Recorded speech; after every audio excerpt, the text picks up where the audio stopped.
I'm Nick. This is 10 Minutes with Nick. And today we have big news. Not that my back is healed. My back is still healing, which is why I'm continuing to stand and look into the camera. But today is an auspicious day. It is a day that will be remembered in infamy, at least on this YouTube page. Today, of all days, it is a Friday. The stars have aligned. Not planned. I had no plan for this. But today, it is the 100th episode of 10 Minutes with Nick. I'm not a math guy, but that's a lot of minutes. Thank you to the 31 people who subscribe. You make all this possible. I enjoy your presence. I hope you enjoy mine. And please continue to tune in and listen. You'll either enjoy it or you won't, but it'll be 10 minutes every day. You won't regret it. Or you will. I make no guarantees. There's no guarantees in life. So today, since my dating advice seems to go well, today we're going to ask the internet a question during these 10 minutes. Why do you enjoy my dating advice? Why? Just why? Look at me. Look at me. This is not the face of someone you should take dating advice from. This face I'd maybe take legal advice from. Maybe 6 years ago I'd take legal advice from this guy. This guy could maybe help you out with your car. But dating advice, no, it's never been a skill I own. And yet, of all my episodes, those are undoubtedly the ones that perform the best and don't have, terrorists commenting on them. That was one video that we don't talk about anymore.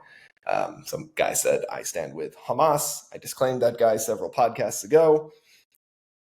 But why do you like my dating advice? Is it because I have an honest face? Honestly, it's the honest people you got to watch out for. I like this question. And the question really is, why does dating advice seem to do so well, specifically on the internet?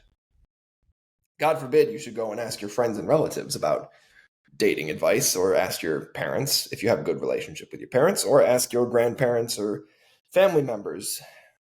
You seem to seek my advice. A larger proportion of you than normal listen to my dating advice. And while I appreciate it, I make no guarantees about it. Listen, dating at best is a wild card. You never know how it's going to go. The only thing that you can do to guarantee that you will have success in dating is to date. That's the only guarantee I have for you. It's a little bit like the famous Wayne Gretzky, it's like the famous Wayne Gretzky quote: you miss 100% of the shots that you don't take. It's a little bit of nonsense, frankly, but it's also undeniably true. You miss 100% of the shots that you don't take. Now, why do you miss 100% of these shots that you don't take? Well, because logically speaking, you can't make a shot that you didn't put on goal. And look, the great one, he knew something about making shots, because he certainly made a lot of them. But something to keep in mind about Wayne Gretzky, about Babe Ruth, they also missed a lot. And I mean a lot. I don't know if we have a statistic for how many shots that Wayne Gretzky missed over his career, but I think it's safe to say he missed the majority of the shots he took. Babe Ruth, he struck out far more than he hit home runs. That's just true of anybody. That's true of anybody in any profession, because you don't typically have brilliance every time you wake up and step out the door. It's not a thing. That's actually a good thing. Why is it a good thing? Let me get in a little bit deeper. You miss 100% of the shots you don't take. Let's apply that to baseball, because those numbers are starker and they give us a better understanding. In baseball, an excellent hitting percentage is about a third of the time, meaning that 1/3 of the time you step up to the plate, you're making contact with the ball. Of that 1/3, they ain't all home runs. Some of them are RBIs, runs batted in.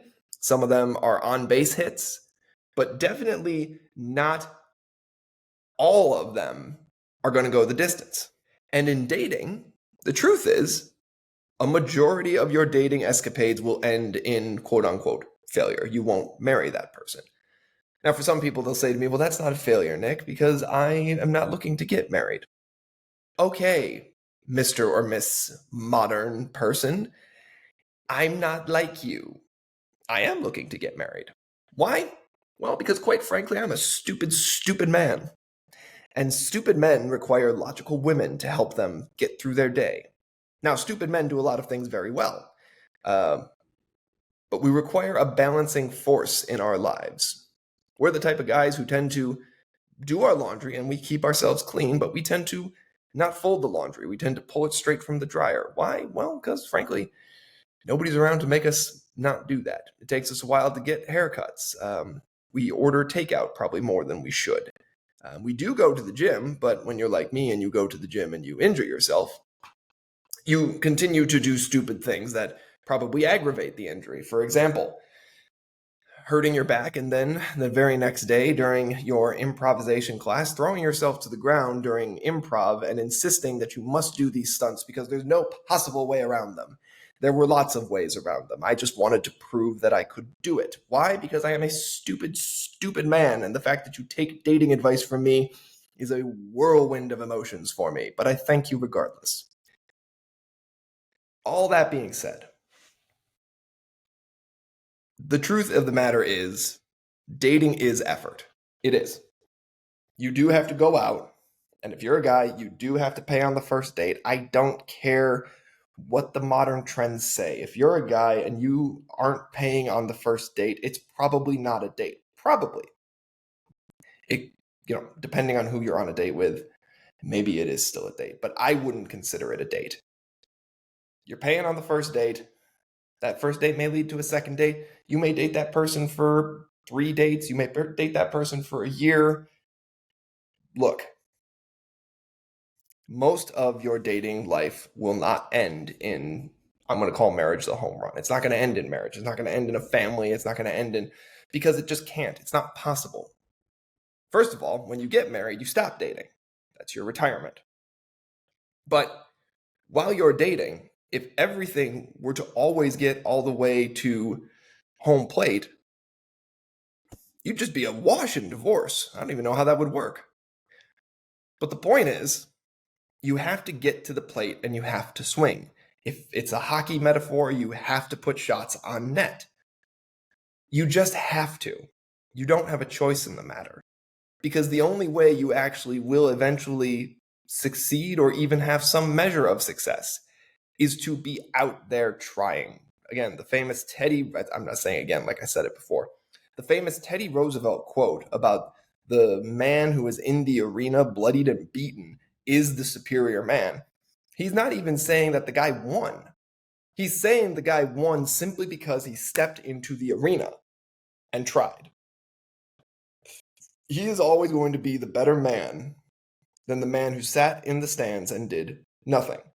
This is not saying that you should, at your next professional sporting event, jump onto the field or the rink and join in.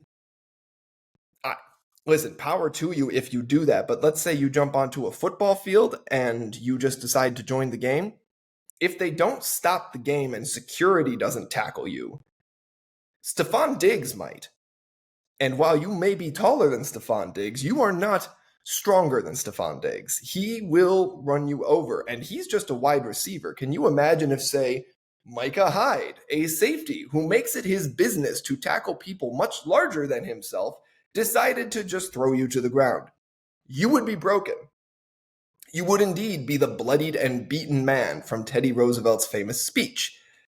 Don't be that guy. Jump into a pool that you can handle. Jump into the dating pool. It's not that deep. It's a little bit scary at first.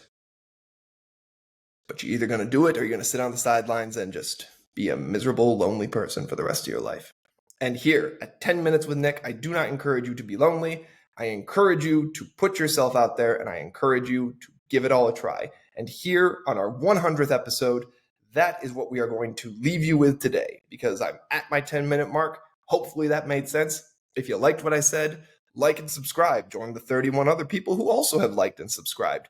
They'll tell you, if you choose to talk to them, that he does indeed have a 10-minute podcast. And on that note, I'm Nick. This is 10 Minutes with Nick. Thank you for 100 episodes. Have a great day.